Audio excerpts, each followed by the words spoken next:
This is the Bates Bobcast, our weekly podcast about the week that was in Bates athletics. My name is Aaron Morse, and this week we're previewing 3 spring sports seasons as men's lacrosse, women's lacrosse, and baseball get underway this week. Plus, Sarah Palmer captured a NESCAC swimming championship, and Ross Tejeda broke his own school record in the mile. That's coming up on the Bates Bobcast.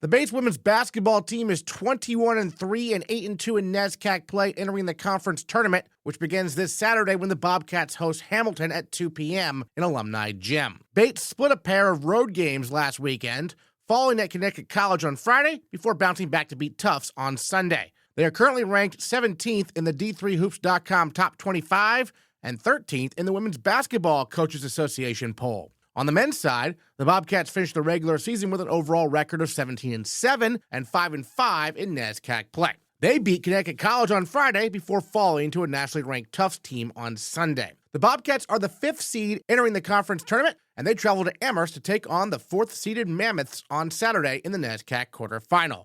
Tip is set for 2 p.m. Speaking of the NESCAC championships, that's where the women's swimming and diving team competed over the weekend in Middletown, Connecticut. Junior Sarah Palmer starred for Bates, earning all NESCAC honors in 3 events and breaking the Bates record in the 50-yard breaststroke. She also broke her own school record in the 200-yard breaststroke on Sunday. And not only that, Palmer captured the NESCAC title in the event after coming in 3rd in the 50 breast and 2nd in the 100 breast. And Sarah Palmer is our female Bobcat of the week. Well, Sarah, I know the last time we talked, you mentioned you won that 50-yard breaststroke record at Bates. You got it at the NESCAC championships on Friday. That was in the prelims, right? Mm-hmm. You've set the Bates record in the prelims. So take us through the prelim race in the 50 breast. Take us through that race, how it went from your perspective. And, obviously it was good enough to get in the final, and then you got all NESCAC after that. Yeah, I mean, I definitely knew that the 50 breast was my weakest event. And so one thing I've been working on is just like doing quick underwaters, quick turns. I would say like my weakest part of my my races are my underwaters. So just really trying to like nail that down.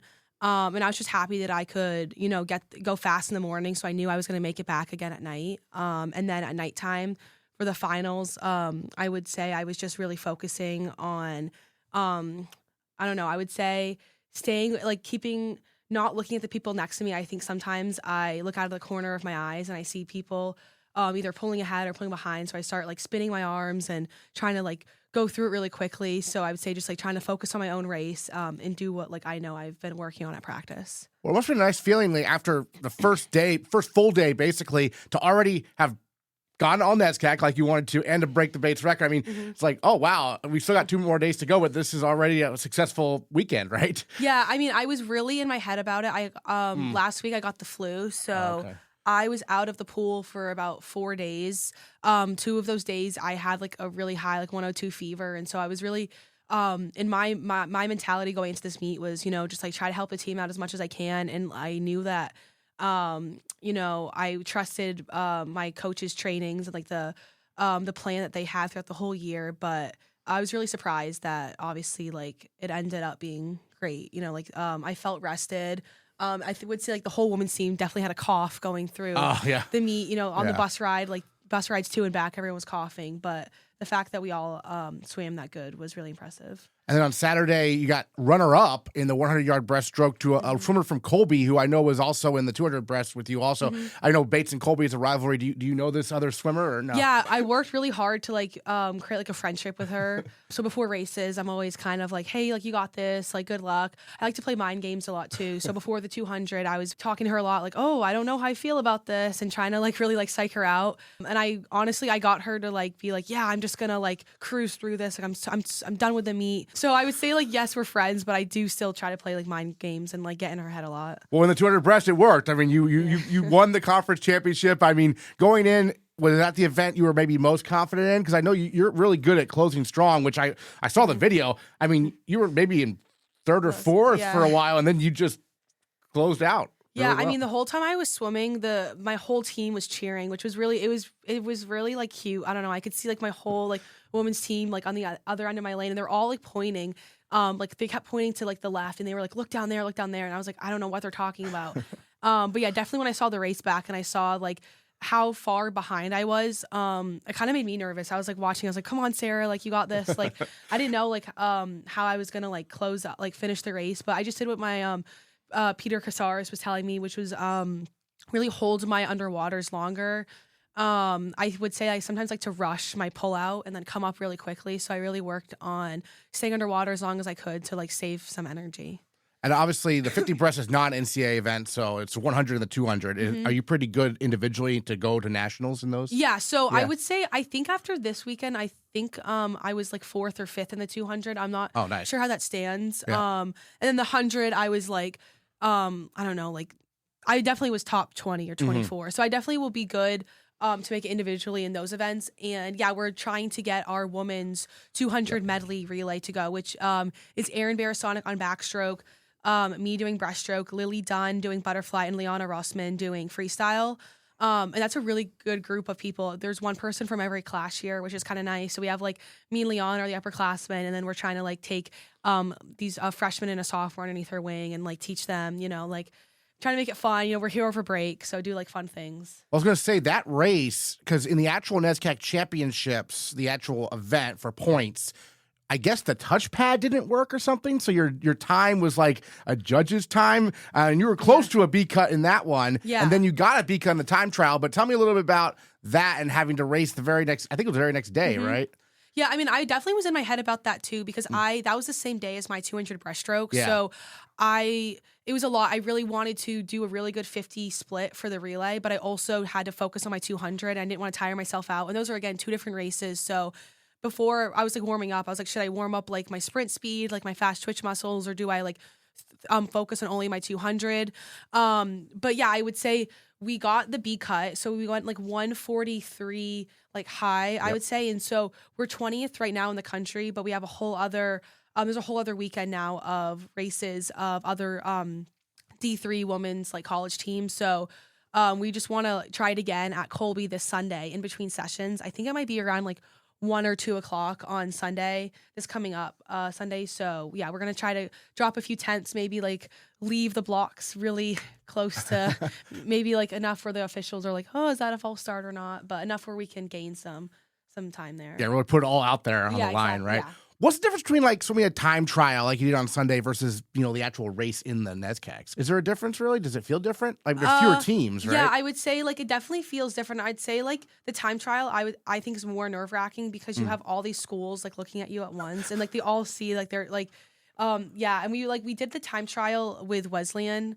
and they beat us by like a few tenths of a second. So I think it is nice doing the time trial because with another team, because you get to like get to race them. But this Sunday, we are going to be racing, I think, by ourselves. Oh, wow. So okay. That's going to be really tough to, like, race and, like, have no one next to you. Interesting. Yeah, because truly you're just battling the clock. Yeah, exactly. Yeah. And so, I mean, yeah, you mentioned, like, these other 3 athletes on the relay. Tell me about this group and how it's kind of come together. I mean, you mentioned you have the different classes. That's pretty cool. Are they excited for this opportunity? I mean, how are they feeling? Yeah, we're all really excited. We have a bunch of fun stuff planned this break. We really want to go to Texas Roadhouse and get a bunch of rolls and cinnamon butter. That's kind of like tradition that we started last year. Yeah, I think the group, like, we had someone else doing backstroke, like Lily Dunn did backstroke the first time, and then we had Michaela Kendall and Emma Burke, but they were in the standing for doing butterfly. But I think like this group kind of like PC picked this group, and we all went really fast relay splits when we did the time trial.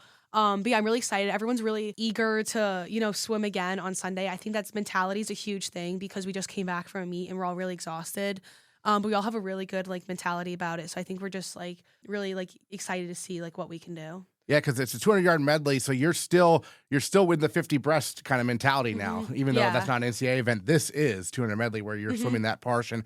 Going second in the relay, what's that kind of like in terms of like compared to maybe other spots in a relay? Yeah, I think I like going second or third because if you're first, like it's I don't know. First is really nerve-wracking. Last is very nerve-wracking. Yeah. I like to go second. Again, I really like when you get out of the pool after going second and then you get to like watch the end of the race. That's really fun. But I always get to miss like cheering on Erin because she usually goes first. So I never get to cheer her on because I'm usually just on the block, like really nervous, like come on, like, in my head cheering for her. But yeah, I like going second a lot. I was curious, it's kind of specific question, but after you won the 200 breast, the championship, everyone else was kind of like still in the pool. You just hopped right out. What was that in terms of? That's something I've always done. Okay, I think it's honestly like a mentality thing. Also, I like to get out really quickly. Just to, I don't know. I also I've talked about this with my coaches and like my parents a lot. I definitely should be more tired where I can't get out of the pool that quickly. But it's definitely one of those things where I like it sounds kind of cocky, but in my head, I'm like, okay, they're all still tired there in the pool. I'm just going to get out and show that I'm not that tired just to kind of like have a little victory to myself.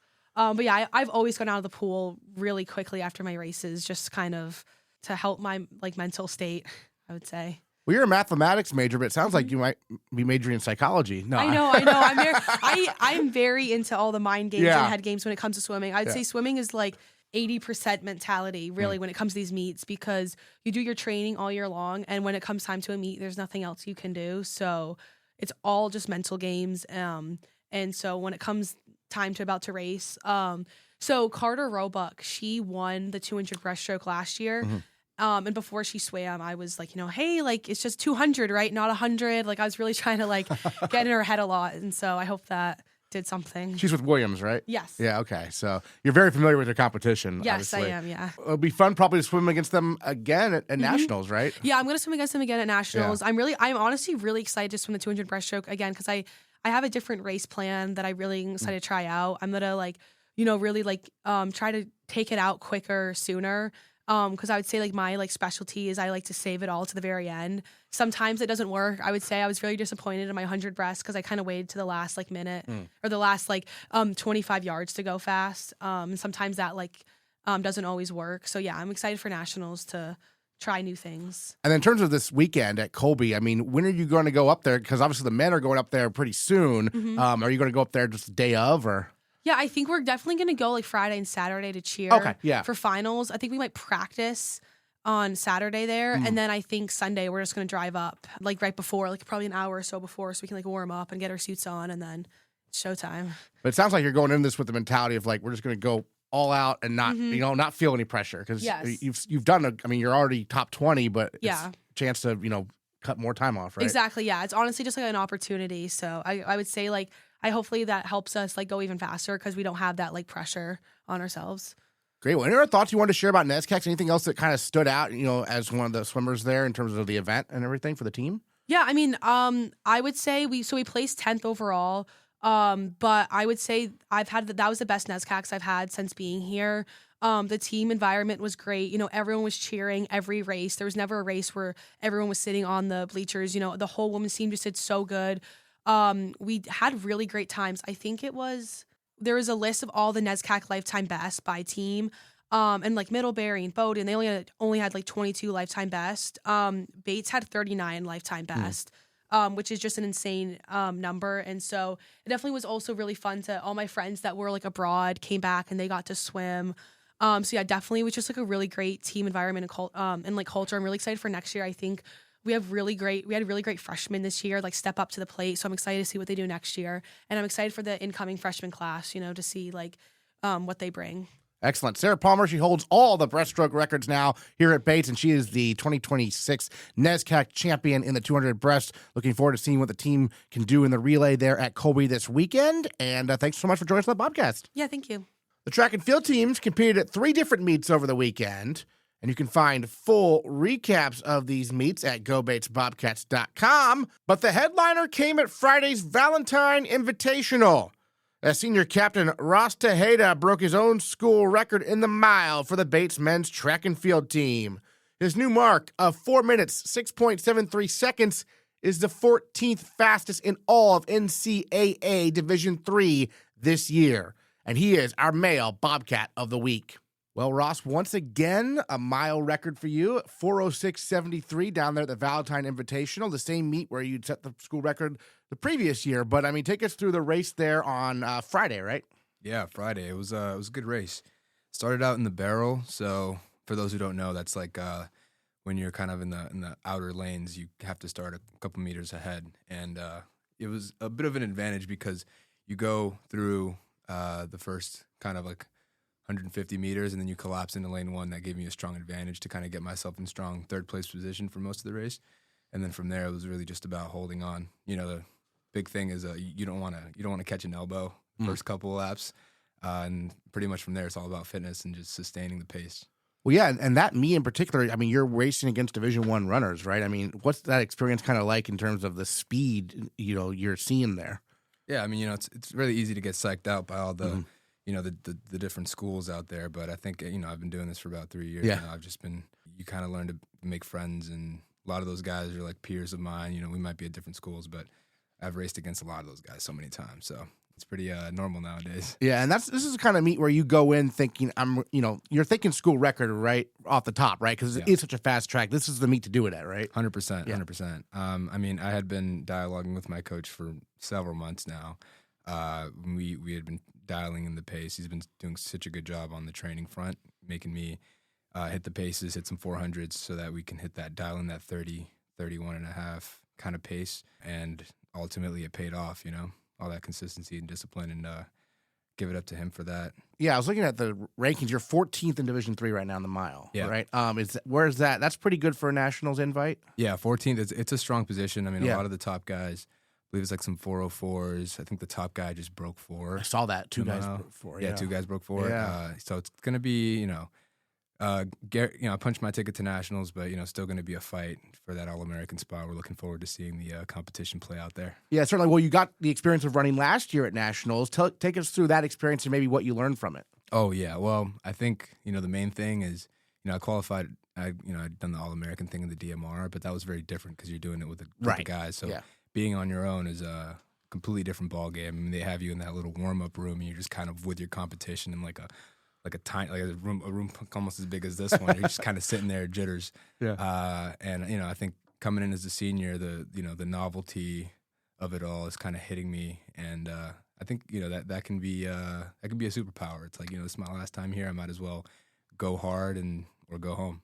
Yeah, I know that the team still has a couple more meets, obviously, in the indoor season. The Mules Tune-Up is this Saturday. Are you going to be racing there? Most likely not. Oh, most likely not. Yeah. So a week off for you. Yeah, week off for me. Yeah. So, I mean, we are looking forward to New England's, though, coming up.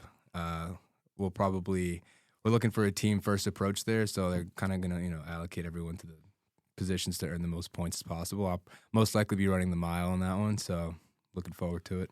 And then, you mentioned the DMR, that you were part of an All-American team. Are you part of any sort of DMR this year or no? Well, we actually, we had doubled last weekend. So we ran the Tufts, I think it was called the Cupid Invitational. Yes, yeah. That was an exciting one. The top 10 guys before that meet were completely usurped by the top 10 guys who ran at that meet. So we were essentially running with the competition we would theoretically run at Nationals. Okay. And we held a pretty good position. We held second place until our last leg. And I think ultimately that just shows that we have such a deep bag of runners and so much talent on the team. And we're looking to run a Tufts Last Chance on March 7th. And I think we really have a strong opportunity to double on that. So you're going to be part of that? Yeah. Nice. And which leg do you run? Remind me. 1200, yeah, and that's the lead off or the that's the lead off. Lead off, right? Okay. What's it like leading off a relay like that? Oh, it's like I mentioned, it's with BU, it's elbows and kicks, and I mean, look at my leg, just got like scrapes up and down both sides of my legs because of the spikes. But that's the point. You want to get yourself in strong position, and then from there, it's all about the fitness. Yeah, I feel like the Bates DMR always does well at the Last Chance meet. Is that an exciting time? Oh, again, it's the novelty. It's like, hey, this is it's go hard or go home. Yeah. And so you really give it all. You give it your all, and I think that could really be a superpower. Excellent. So obviously your next meet's going to be March 1st at the New England Indoors, where you're running the mile, as you mentioned. I mean, what's your preparation like between now and then? Because that's a couple of weeks. I mean, yeah. Well, I think the focus right now is New England's. Yep. I think I'm really just going to do the best I can. Coach got us doing a lot of strong speed work. I think, having strung along months of training, even back from cross-country season, I think the aerobic fitness is there. Now we're just looking to build up that anaerobic fitness. That's really what you need for that last 500 meters of a mile, when you really got to clock in those 30-second, 20, and hopefully like finish on a 29, come through, and then the throw up begins. Yeah, right. What's it like being a captain this year? It's been good. Yeah. I think definitely big role for me to fulfill, because at this point it's not just about me focusing on my time, but I also have to try to be the example and keep an eye out for other people, see how other people are doing, kind of look at the freshman class, and motivate those who I see potential in. So yeah, and it's honestly an incredible opportunity, leadership opportunity for me, especially with the other captains that I'm with. Just a great group of people to kind of bounce ideas off of. Excellent. Well, we mentioned the time you ran there at BU, which was 4:06.73. We also mentioned there's two guys who actually broke 4 minutes in Division III, which is incredible because I remember for years and years and years, right, 4-minute mile was considered like untouchable, and and now Division III runners are doing it. I mean, I think we've had a couple of guests on talking about like trackflation or whatever. Like, it seems like the times are getting lower and lower every year, isn't it? Yeah, I mean, the recruiting season's getting good. I mean, I think. What can I say? It's just like the level of talent and the training has just been paying off, and we have a lot of incredible freshmen coming in, and I no doubt in my mind that mile is going to be taken within the next 2-3 years, or like my mile record. I'm just looking forward to seeing that what do you call it, the trackflation? Yeah, looking at like trackflation go down further. Hopefully down the line we have a sub-4 miler at Bates. What do you think your ceiling is there? I mean, 4:06.73. What do you think on a perfect race? What could you run maybe? Probably like a 4:04 if I'm being real. I mean, I always love looking at my splits and once you get to a certain point of running, it's not necessarily about your fitness, but it's about how efficient you can be on the track with every single 200 meter that you run, and that's really how you split it up. And it's really about positioning yourself and kind of playing to your strengths. I mean, I've always kind of relied on a strong kick to kind of help me when that last 200 meters hits, and I think it's really circumstantial. And it seems like this is kind of your sweet spot. I mean, you run the 800. You mentioned the 1200 leg of the DMR. I mean, but it seems like the mile seems like the ideal length for you. Why is that, do you think? It's a good question. I honestly have no idea. I mean, when I was in high school, it was just the 800. That's always been my thing. I always considered myself more of like a speed guy, and then Coach Feldman was like, "Hey, you should maybe try the miles sometime, see how it goes." And we tried it out my sophomore year. I came through, I believe it was like a 4:15, then I dropped to a 4:12, then a 4:10, and then so on and so forth. And I was just getting progressively better. And then, once you get those that motivation, that taste of success, you just want to keep going. And I think from now, the big progression has been like learning how to race the mile, which is really different from running the 800 because it's super tactical. Yeah. And that's really been where I see my metamorphosis, my growth as a runner really come through. Yeah. Planning your race strategy kind of beforehand. 100%. Yeah. Do you ever have to adapt in the middle of the race? Like, oh, this happened. I haven't. Oh, yeah. Oh, yeah. 100%. Also, shout out to Ned Farrington. He was a great, great source of inspiration. For those, I mean, I'm sure everybody knows Ned Farrington, legend on campus. Senior leader, and just looking forward to, filling his shoes and doing the same, pushing it forward for the next captain, so on and so forth. Well, we touched on cross country earlier because you ran cross country here. I mean, this past fall was your final season. You actually capped off your career with your fastest cross country time ever there in the 8K. Tell me a little bit about how cross country helps prepare you for the track season. I think it was two things. I think first and obviously foremost was the fact that it gave me a lot of training. I mean, clocking like 60, 70 mile weeks day in, day out, or week in, week out. And on top of that, you really, the thing about cross country is that the team's a bit smaller. So you really surround yourself with individuals who are way more into like the culture of running. And I think that's definitely helped me because it's like these are just a band of brothers that you guys go out there, and I think they say it's like you're bonded by the trauma of running a race and the pain of the workouts, especially when it's like middle of fall and it's cold and wet. And I think that's really where when I'm running the mile at the BU, there's the stands and I'm running and you can kind of see the entire team. Most of those guys are cross country guys, and you just you remember all the work that you've been putting in for years now, and that's.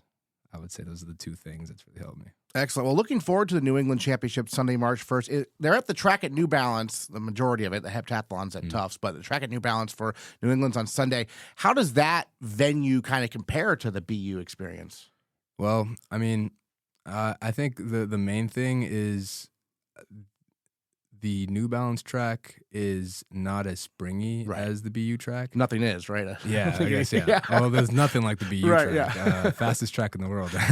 But I think, the New Balance facilities are fantastic. I think, ultimately it's really a marginal difference. It's nothing insane. And it's not really about, like, I would say BU is really where you go if you want to get like a school record. New Balance is a great track to race well and compete, which is ultimately what we're trying to do. It's all about earning points, not really about time when it comes to New England. So looking forward to that. Great. What are your thoughts you want to share on this weekend for the track and field team? I mean, you all were at 3 different meets, so a very busy weekend, right? Yeah, we were super cut. We have a lot of exciting stuff coming up. I want to shout out to Hannah, freshman. Yes. She's an incredible runner. I believe she ran like a 2:14 in the 800, just on the women's side. So much talent. And I also want to shout out to Nathaniel Roberts, another miler. He came through in a 4:0. It was a 4:08, 4:09 sophomore kid. Right. And I had mentioned earlier about like lowering the mile standard. Like, yeah, like we have some runners, and we're looking to lower that time. And I'm just as a senior looking back at my time at Bates, it's incredible to see like the level of commitment and grit and work that it takes to reach the success that you want and achieve those goals. And then the next step is really just like trying to motivate others to do the same and kind of just like take that time down. Excellent. Ross Tejeda, our male Bobcat of the week, breaking his own school record in the mile this past Friday at BU. Thanks so much for joining us on the Bobcast. Really appreciate it. Thank you, Aaron. Appreciate it. Last week, we previewed the tennis team's spring seasons. And this week, our spring sports previews continue with men's lacrosse, women's lacrosse, and baseball. The men's lacrosse team is led by head coach Dan Annino in his 4th season at Bates. Last year was a breakthrough campaign for the Bobcats as they won their most games in one season since 2019. The 2026 season begins on the road this Wednesday when the Bobcats take on Union College.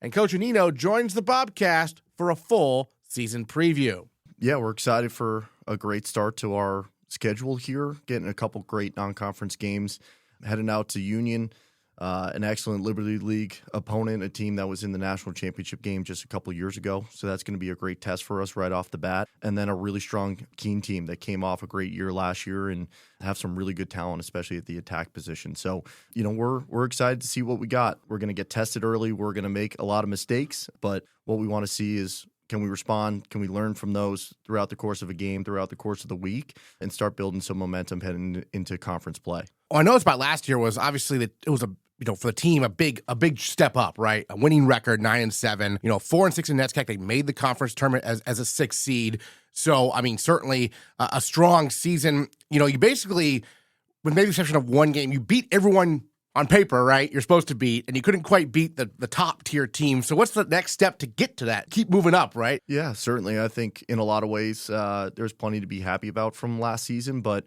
Aaron, what we're excited about and what we were excited to see from our guys was that they walked out of last season, I think, really hungry. Had a taste of success, but still felt we left a lot on the table. We were competitive with some of the top teams and the top teams in our league, and those happen to be the top teams in the country as well. Yeah. So the next step for us is we got to learn how to win those games, and we got to learn how to string some of those games together and handle that success and finish against some of the best competition in the country to hopefully prepare us for more playoff action in the NESCAC tournament and hopefully the NCAA tournament. One cool thing, Mayo Schmidt's been named a preseason All-America by USA Lacrosse magazine. At the face-off position, also will stay on there, dish out some assists, score some goals.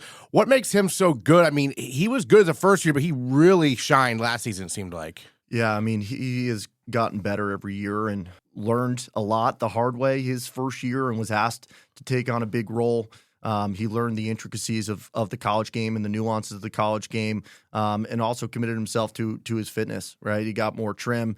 He got faster. He got more athletic, but is still really, really powerful, and that's his strength. No pun intended. Is that ability to win the top rail over the ball, and we're excited to see hopefully another step forward for him, and we also feel like we got a really deep face-off group this year with a healthy Graham Ray, another guy in Miles's class, and bringing in a young guy in Ryan Chung who I think can make an impact as well.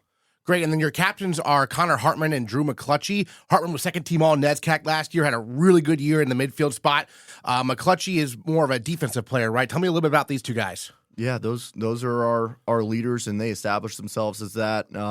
Certainly with their play on the field, but more importantly, their leadership qualities off it. And Connor's been the headline of our offense in many ways. Top of the scouting report for our opponents.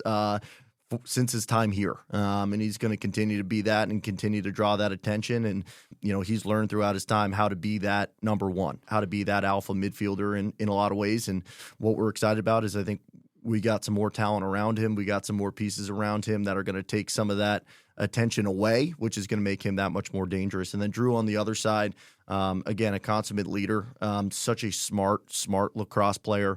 One of those guys who does make his teammates better around him, and we're going to lean on that in a big way.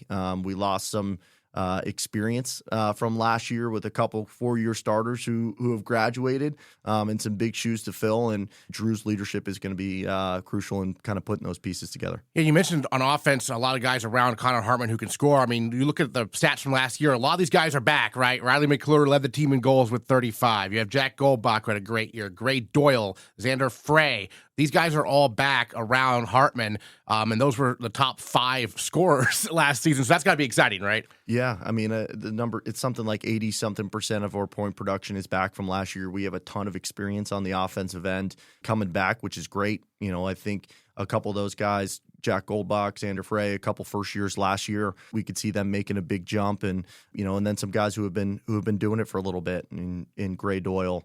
And Riley McClure. So, that group we're excited for. We think we're adding some fresh faces there as well that can make an impact, but we think that offensive group can be pretty dynamic this year. On the other side, you mentioned some, guys to replace on defense. Ben Miller was a key piece for you. Who are some maybe defensive players, because they don't get the love sometimes because the stats aren't quite the same, and there are stats there certainly to look at, but who are some guys we should look out for on defense who are going to fill that, hole that with maybe a Miller left with the graduation stuff? Yeah, certainly we're again missing some of those guys. Ben Miller, an All-American last year, but where we lose, we also return. What we're really excited for is having Ben Condor back on the field for us this year. Mm-hmm. He was an all-conference guy 2 years ago and missed all of last year with an injury. So having Ben back healthy is a big piece. Teddy Rosen, who stepped up as a big way last year as a sophomore, I think we can play a big role. And we're also really excited about our short stick unit. Mason Prout, who played a big role last year. Another sophomore, Dane Jones, who stepped up in a big way. We think we have a lot of really good athletes in that room, and filling the holes of someone like Cooper Lance is tough to do, one for one, but we're going to do it as a committee. Well, then the last line of defense, obviously the goalie, Andrew Tolan's been playing since his first year here. He's now a junior. I mean, I think he's been great the first 2 seasons, maybe even underrated perhaps. What have you seen from him? What's his next step? Yeah, I agree. I think he has been underrated, and we are excited. Obviously having Andrew back and having that experience. We also think we got great depth in that goalie room. Drew Nias, a senior, has been playing really, really well. Noah Wood, a first year, has come in and really impressed. So we think we have depth in that group. But, for our guy between the pipes, what we're going to lean on is their voice and their organization and their leadership. Again, with a little bit of a less experienced defensive group, it's going to be important that we get some leadership from between the pipes to help, kind of fill some of those gaps that might be left by some young, inexperienced guys on the field. You have a new assistant coach this year, Ned Parker. Tell us about him. Yeah, Ned's been a great addition for us. Comes in with a ton of energy and a ton of experience. Came to us most recently from Boston University, but Ned's background, he served in the Marine Corps. So as a leader of men, he brings a lot to the table and has been doing an excellent job with our face-off group and really directing the middle third of the field for us. You have someone coming from the D1 to D3, but obviously very high level D3 in the NESCAC. Is there any adjustment for him at all, or is it pretty simple? there's certainly always adjustment coming into the NESCAC. It's such a unique experience. Yeah. But there's going to be that learning curve that always exists. But no, I mean, Ned's done an awesome job, and we're really excited to have him on board. And then you look at the start of the season, I mean, there's some opportunities here at home. I mean, you have 3 road games to start, but then you have 3 straight home games. 2 of them are non-conference, 1 of them against Trinity. I mean, that's going to be a good way, I think, maybe build some momentum into the heart of the NESCAC schedule, which, it's heavy on the road games early on, it seems like, a little bit, right? Yeah, I think that's a little bit of the nature of our schedule. We have an opportunity to start playing over our February break, so that's an opportunity for us to get out of the region and play some great teams like Union and Keene. Before we kind of kick off our more traditional NESCAC schedule starting in March. So, we want to get off on the right foot, and we get an opportunity to go and learn what it takes to go and win on the road and play great opponents on the road. And, that's going to be, part of the equation for us if we want to have a successful season. So whether it comes at the beginning of the year, middle of the year, end of the year, we're gonna focus on the challenge in front of us. Great. Well, any other thoughts you wanted to share? Anything else we should know about the 2026 Bobcats to look forward to this season? Yeah, I mean, I just couldn't be more proud of this group and their hard work. Like I said at the start, I think it'd be easy for this team to feel a little complacency, to feel like they accomplished what they wanted to accomplish last year, and we hit a lot of the goals we had for last season. And I don't think many people would blame them for kicking their feet up a little bit and said, hey, job well done. But this group, the next day after last season ended, we're in May of last year, and these guys were already focused on getting better for 2026. And, our hope is just to put our guys in the best position to have that hard work be rewarded.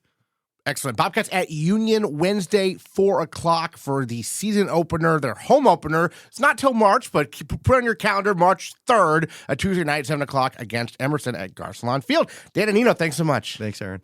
The women's lacrosse team also gets their season underway on Wednesday.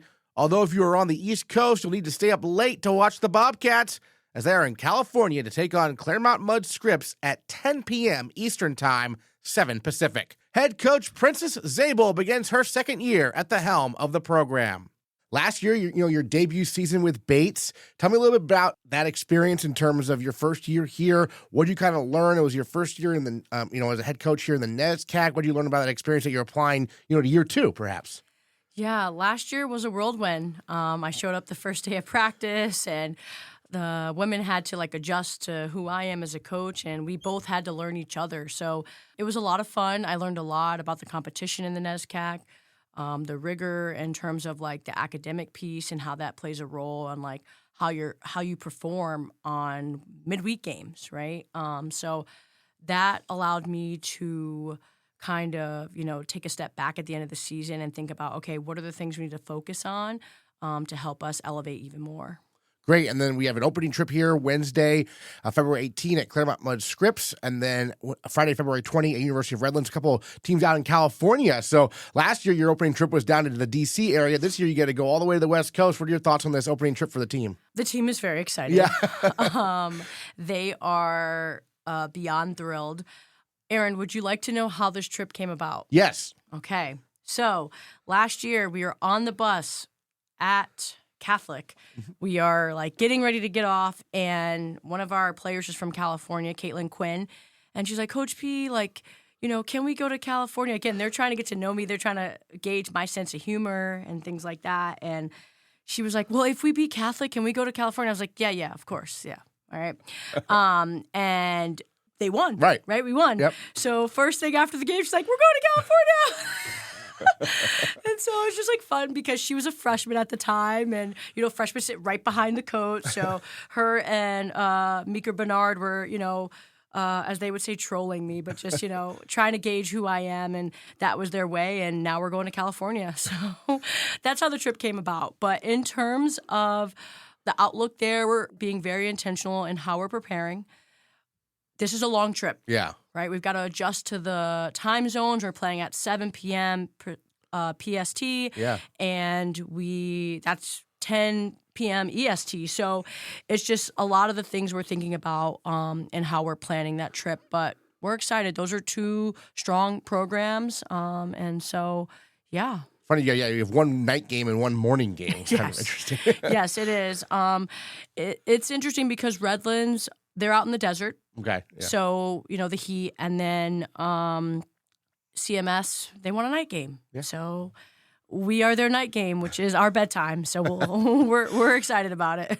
Excellent. And then, looking at this team, you have, quite a few returners. You're looking at, Lacey Ravis, Caroline Keating, Lauren Wong, Grace Casson, Julia Roloffs. They all had, big impact last year, and they're all back this season. Lucy Taylor, another really key player. So, obviously you graduated Caroline Taggart, but there's a lot of good returners on this team, isn't there? Yes, there are.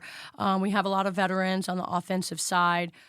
We've got some underclassmen that are starting to gain confidence and finding a way to gel with the unit.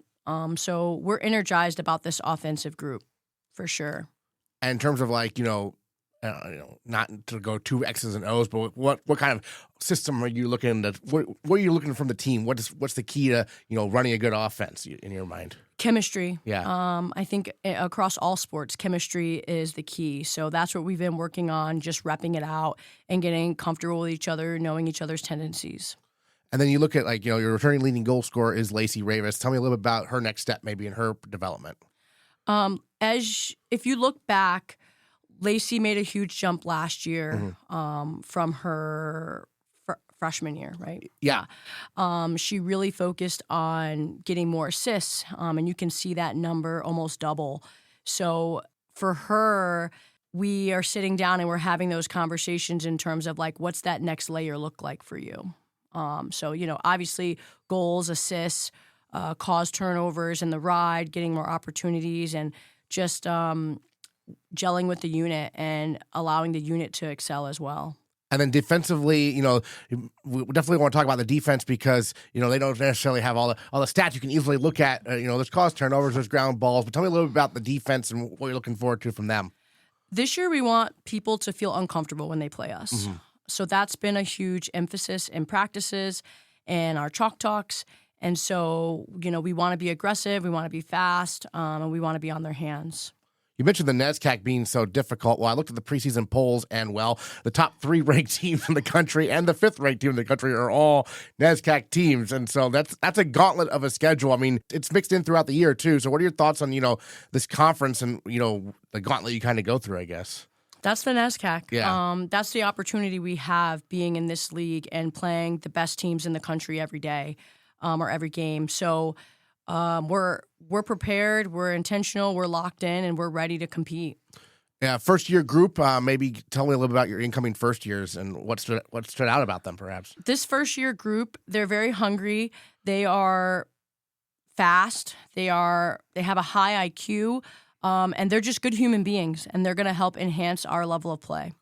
Excellent. And then, are you the type of coach who really wants to, make the starters feel uncomfortable? There's no position that's safe, or do you have people who are locked in at different spots, perhaps? I'm very optimistic about this group that we have a lot of depth, and that's something we've been working on in the fall and this preseason, and I'm excited to be able to play as many people as they allow. So, again, we have a lot of different schemes or different looks for different situations, and each player has something that they bring to those situations. So that's something that we've been looking to kind of utilize as our superpower this year. Excellent. And then, women's lacrosse, it feels like the rules are always changing. There's different things every year. How do you stay apprised of everything as a coach, kind of? I go to all the IWLCA webinars that they have. I've been on all the CWLOA, which is our coaches association, all their rules seminars, and just making sure that I feel really confident and comfortable. We had officials at practice last Friday for our scrimmage that were able to help talk us through some of the rules and talk the coaching staff through some of the nuances of the cards and things like that. So we've been doing everything as a staff to make sure that we are prepared for the new rules. Well, tell us about your coaching staff this year. Who are your assistants? Yeah, so I have new on staff, Katie Jones. She just graduated from Endicott College this past spring, where she went to an NCAA tournament. And just really excited to have her. She's got a lot of energy. She's got high IQ, and the girls are really taken to her, so that's been great. I have Dorothy Holt, who was with us last year. She coaches here in Maine at a high school. She's won multiple state championships, so it's really great to have that experience and knowledge on that end. And then obviously Amanda Zabel, she'll be working with our goalies, so that's exciting that our goalies will have a coach specific to them. A lot of universities don't have that, so that's something that we are really happy to have this year. Well, tell us about the goalkeeper group. I know you played a mix of goalkeepers last year. We saw a lot of Reagan White. We saw a few others as well in goal. Tell us about that group. Yeah, the goalies are a really unique group. They each have a different style that they bring to the game, which is exciting. It's great for our shooters, so we see different things at practice. And obviously Reagan's the veteran there. She played a lot last year, so we're trying to, help her enhance her game, help, our sophomore Molly feel confident out there. And then we have a freshman goalkeeper, Jenny, so, trying to get her ready and prepared for the college game as well. Great. Well, in terms of looking at this season, what's the biggest thing you want to see out in California from your team in these two games beyond, obviously wins and losses out there on the field? There's going to be a point of emphasis. What do you want to see from this team early on? I want to see them start out confident and build consistency. So throughout the season, we'll have different things that come about. I want to see them learn from them and then, tackle the next task. This group is very special. We have really strong leadership. We have 11 seniors. They've worked really hard to put our team in a position where our culture is in a really good place. And so that's going to be a huge part of our success this year. So I just want to see them grow throughout the season. And if we continue to grow, we will put ourselves in the best position possible. Excellent. Bobcats open Wednesday at Claremont Mudd Scripps. If you're on the East Coast, 10 o'clock Eastern, stay up late, watch the Bobcats there. The link to watch is on our website. Go BatesBobcats.com. Their home opener is going to be Saturday, February 28th at noon as they take on Wesleyan right there on Garcelon Field. Princess Zabel, thank you so much for joining us to preview the women's lacrosse season. Thanks, Aaron. The Bates baseball season begins this Friday at noon when the Bobcats open a 3-game series against St. Lawrence on a neutral field at the University of Delaware. Head coach John Martin is entering his 10th year leading the Bobcats. So a neutral site 3-game series to open the year. Tell us about how this developed. Yeah, Aaron, thanks for having me here. Excited to talk about the upcoming season. So we put our schedule together in about a year ahead of time. So when we were kind of trying to figure out what we were going to do for February break, we wanted to play enough games to where we can get a good idea of what our team's made of and what we have, and experiment a little bit, but always play to win, as we always do. But several teams were kind of in the mix, and we wanted to find a neutral place, obviously, that had a full turf field. And it just kind of shook out that St. Lawrence and Bates were looking kind of at the same dates and the same setup for games. And we called the University of Delaware, and they had their field available because their team's out of town. And here we are. So we're heading down on Thursday, and we'll play singles on Friday, Saturday, Sunday, and then head back Sunday after the game and go to class on Monday morning. And our first home game is scheduled for March 8th, which has to be one of the earliest home games in Bates baseball history, noon against Brandeis. That's got to be exciting, right, to get out there on the turf, hopefully? Hopefully. Yeah. It's been a long winter already, yeah, right. And cold temperatures. But, last year we opened up just several days or a few days later. Yeah. So I just took a shot at it and said, why not? Let's give it a chance, and maybe we'll get lucky and we'll have a good sunny day and the field will be clear. So, yeah, we've got a few weeks until that comes. So, yeah, we'll see how it goes. But I think, with our facility now, the way it's set up, I think we have a chance to put together some games earlier in the season than we've ever had before. So, we'll see how it goes. Your captains are Keegan Ryan and Liam Yardley. Tell us a little bit about them. Ryan, a junior, and Yardley, a senior. Yeah, they're doing an awesome job. These guys are all in. And they have been since they set foot on this campus. They're leaders vocally. They lead on and off the field. They lead with their actions. They love Bates. They love this program. So, they're doing a great job. They're motivating.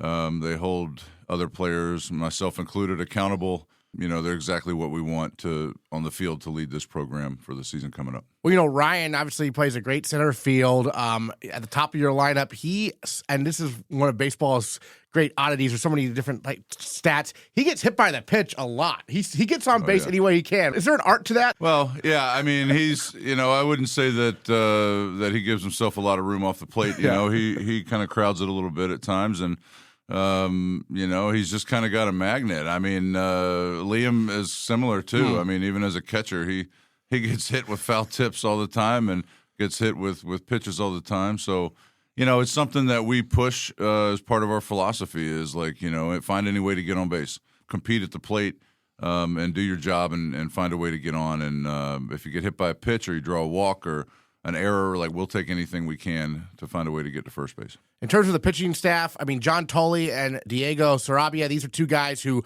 were workhorses for you last year. They took the ball every weekend in NESCAC play, pitched really well, I thought. I mean, they obviously are kind of a couple headliners back, but tell us a little bit about the pitching staff in addition to them. Sure. Well, obviously the two of them, I mean, we're expecting them to anchor our staff for the most part. Experienced. They both pitched this past summer in competitive summer leagues and did a great job, and they've looked really good so far this preseason. So we're excited for what they're going to bring to us this year.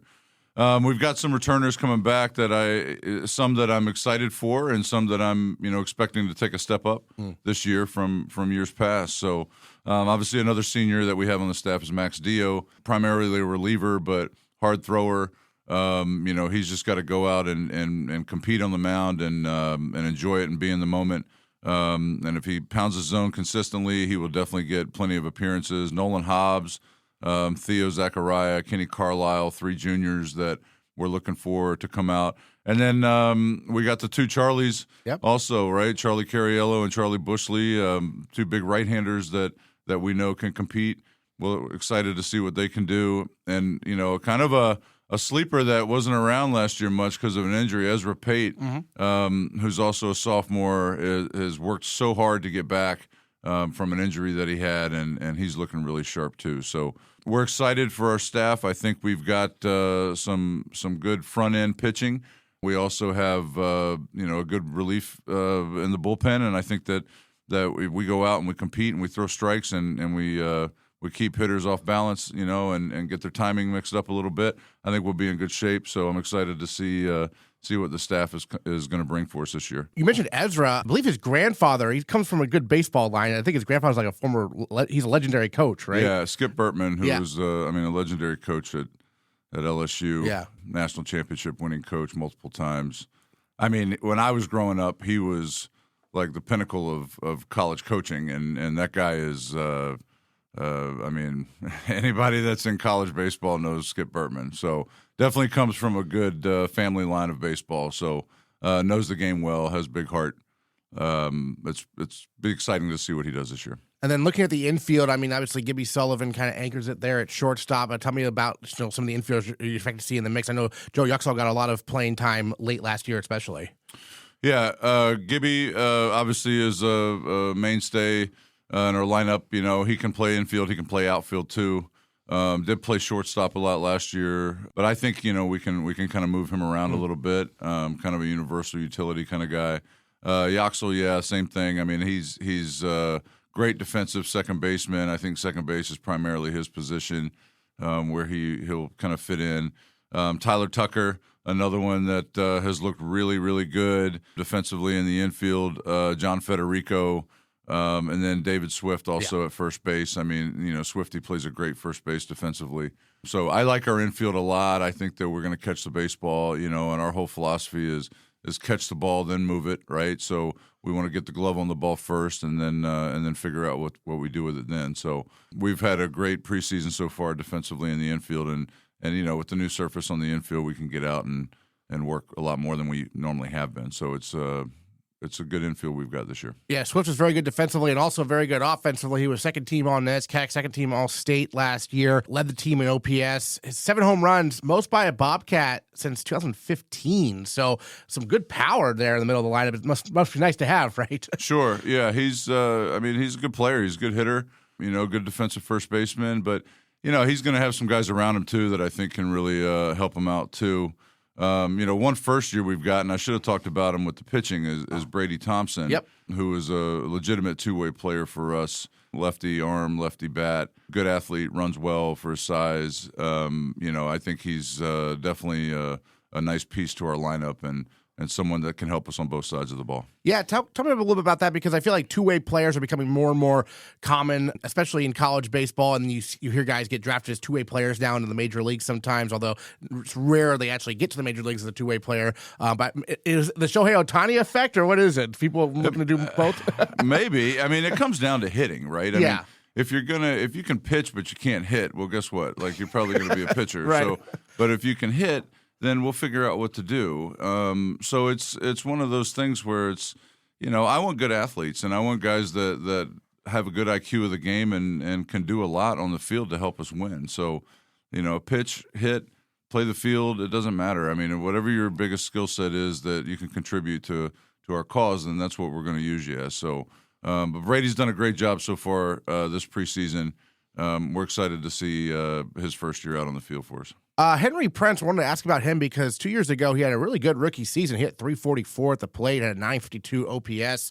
Injured last year. Is he back? Is he ready to go? He's working at it. He's definitely come a long way. I think for sure he will be back this season. Mm-hmm. We'll see, how he progresses over the next, couple weeks. But he's come a long way. He's definitely, back in the swing of things, so to say. But he's looking good. Yeah. Tell us a little bit about the outfield. We mentioned already, of course, a little bit about, Ryan, but there's also like Jack Margoloff. We mentioned Thompson can play the outfield. Who else are you in the mix out there? Yeah, a couple other seniors, obviously Jack Margoloff, Andrew Fortunato, that we're looking forward to seeing out there. They've done a good job this preseason as well. Margoloff has had a few injuries over his career as well, but when he's healthy, he's been very productive. And then Fortunato has just, each year that's gone by, he's gotten stronger and more physical, and he's worked really hard at it. So, we're looking to get some of these guys out there early on and see what they can do. But we got good athletes in the outfield. We got some guys that can run. And then on the other side of the ball, hopefully they can, be consistent at the plate and produce for us and do the whole job. You have a number of catchers. We talked about Yardley, but there's also Max Dushney as well. And then Luke Yoon, who mostly was used as a DH kind of last year, but he can play catcher too, right? Yeah, Yoon is lefty bat. When I first started recruiting Luke, I mean, the guy just hit and he just put balls in play. He's tough at bat, draws walks, not scared to get hit by a pitch. I mean, the guy just grinds it out at the plate, and he's doing a great job behind the plate too. So definitely a guy that we're looking forward to getting out there early on, and then. And a left-handed hitter too, which we don't have a ton of, but Yoon kind of fills those roles for us. And then Max, I mean, he is just an absolute grinder. This guy, he works his butt off in the weight room. He's very strong physically, solid hitter, great defensive catcher, high IQ, hard worker. He's exactly what you want as a college catcher. So we're excited for him too. I'm looking for a good year out of Max.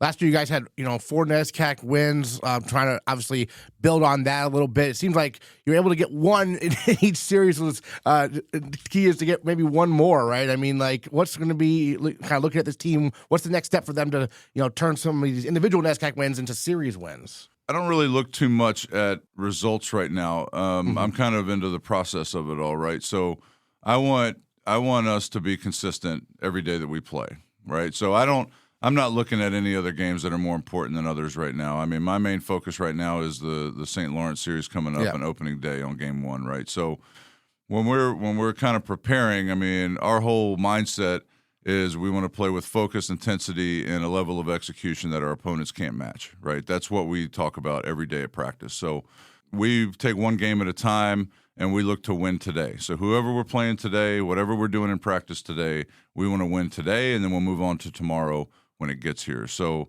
I'm not really, obviously I keep a close eye on all the NESCAC opponents and what they're doing and who they're recruiting and their schedule and everything else. But, my focus is this team, and I'm ready for Delaware to get down there and play St. Lawrence. And I want to, win one game at a time. And after that game's done, we get the win, and then we go have dinner and we move on and get back up the next day and try to win another one, right? So It's a marathon and a sprint setting, right? I mean, that's kind of what it is. You're playing a ton of games in a compact schedule in a short amount of time, so you can't look too far ahead. But we want to win one game at a time, and we'll move on to the next day when it gets here. Great. Well, anything else you wanted to mention about your team this year that we haven't got to talk about? I know they're a fun group, right? Yeah, fun group, high energy. Love to play. They've worked really hard. They've done a great job in the weight room this entire offseason. That was a big push for us, was to get more physical, get stronger, faster, bigger. Kaylee has done a great job. Kaylee Fournier in our weight room, she's been amazing, has really motivated the guys. So, we're just looking forward to getting out there and playing a good brand of baseball and representing Bates. John Martin, thanks so much. Thank you. Next time on the Bates Bobcast, we'll look back on the first week for most of our spring sports teams and get you caught up with the latest basketball news. Plus, it's the men's swimming and diving team's turn to compete at the NESCAC championships this week, and the skiing teams are wrapping up their regular season at the Middlebury Carnival. Check out GoBatesBobcats.com for all the latest Bates athletics news, and we'll catch you next time on the Bates Bobcast.